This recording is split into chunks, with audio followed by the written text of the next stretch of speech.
Hello and all, welcome to another episode of MMA Vision Analysis. Ilia Topuria has a very specific message directed towards Islam Makhachev and his whole camp. We're going to get into Ilia Topuria's recent comments, which he's been making a lot of comments recently. A lot of media rounds. I think the most recent is perhaps the Joe Rogan obviously appearance that he's made. It's like a 2 hour plus podcast. I highly suggest you go and check that out. We're going to get into Ilia Topuria's comments. Some of those comments before getting started. Make sure to like, subscribe, click that notification to get all of the that is new from this channel. Your channel, one and only MMA Vision Analysis. Currently in the world of UFC, there are a couple of fights. Let's say two fights that have a lot of buzz around them. People are just talking about them endlessly, pretty much. And perhaps the Ilia Topuria versus Islam Makhachev fight is the most noticeable one as of late, just because obviously the featherweight title was basically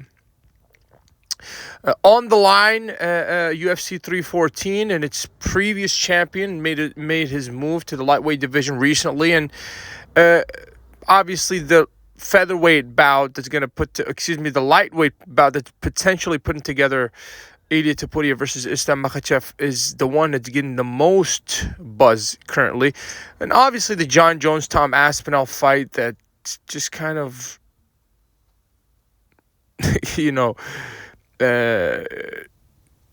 it's on mute as of now. Nobody's talking about that fight. I do digress a bit.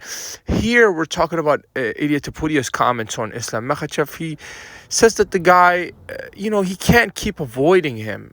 I don't know if it's avoiding. It's just that we've said it so many times. I think Islam's waiting on the result of UFC 315. I believe it's when Bilal Muhammad goes in there to defend his welterweight title against Jack Dilla. And we've said it so many times.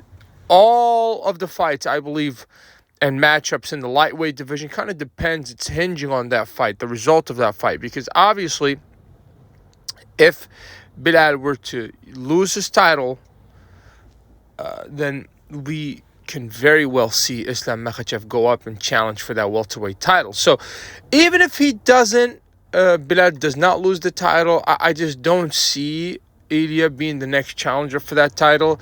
It will be a Justin Gaethje. And perhaps Ilia goes in there against a Charles Oliveira to determine who's next up in line. If you made it this far, I appreciate you for sticking around. Please let me know what you think in the comments. Like, subscribe for more.